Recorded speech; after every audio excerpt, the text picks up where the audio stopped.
gives the meaning, a diploma mill, a real meaning. So graduation is almost a rite of passage because it shows that you're prepared to enter society, and the idea is that once you graduate high school, you move on to college, and then ultimately with college grants you the privilege to a more stable employment.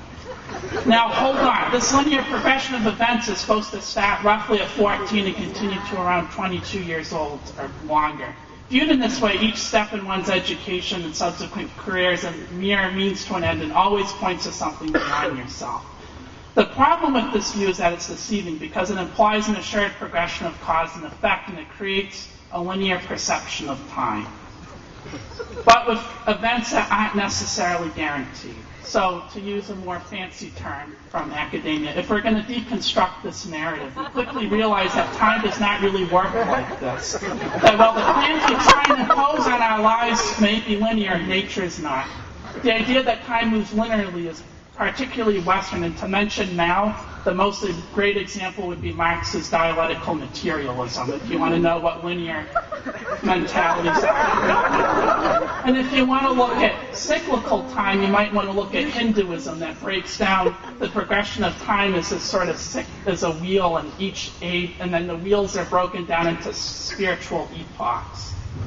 Right? So we're in the time of the Kali Yuga, according to Hinduism. So, but I want to introduce an idea that is a relevant idea of time that goes back to the Aboriginal concept, which can be found that can be reflected in sort of postmodern writers such as William Burroughs with his cut and paste method, or a more obscure writer, J.G. Ballard, in his writings, and that you have characters where there is no narrative for the characters, but rather the novel is created of a series of causal events. That you don't have character development. The only development that happens to the characters happens to them, and that there's no sense and there's no explanation as to why events happen in these novels. To suggest some reading for you this summer, read The Wild Boys, because that's the first cut and paste novel he made. And then also you have this idea reflected in St. Augustine's Meditations about how God views time, because he thinks so God obviously existed before the creation, so God's perception of time is this eternal present and infinity of time. And that's how the Aborigines see it, because they referred to it as the dreaming, but for a long time it was called Le Monde Mythique by a French anthropologist, but later they changed it to be more correct because it didn't quite reflect what they meant, or the Aborigines meant.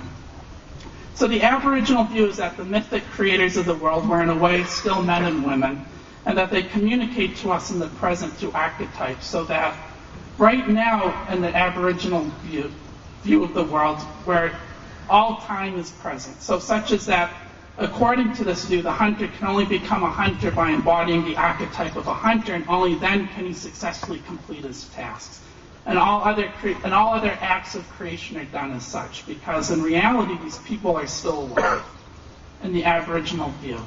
So then if you don't have time as a marker, all the markers you have are season changes and generations that stretch beyond the creation event.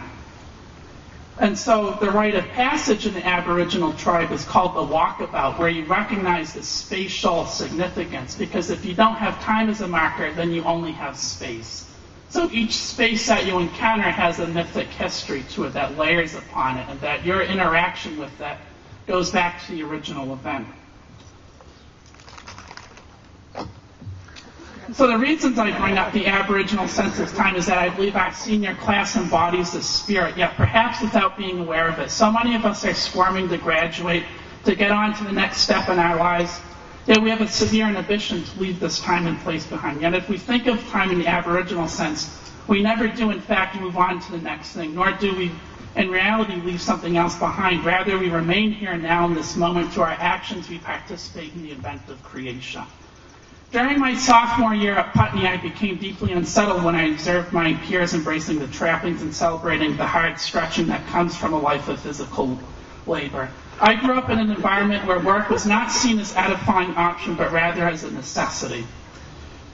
So, as our our main speaker mentioned, I had to break down a barrier of class. I had to move beyond the prejudice to understand that my experience wasn't the school's experience. So I had to learn that what work here meant was that it went back to the original class of 1936, that what we do each year is that for us to be students, we recreate those moments. So we go to the barn that was originally built. We do all these tasks and all these traditions that the school's heavily built by, because honestly, we don't remember everybody's name who graduates, nor should we, because we always recreate this event. So we're kind of stuck in this eternal present of classes graduating, classes getting a whole Putney experience.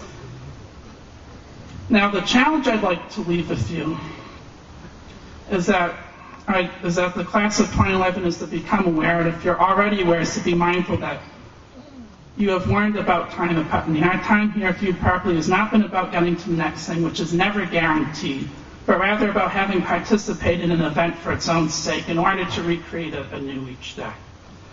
So maybe, to put this in a corny way, as you walk about the world beyond Putney's borders, remember that, like it or not, you cannot leave Putney behind, because you are Putney and Putney is you.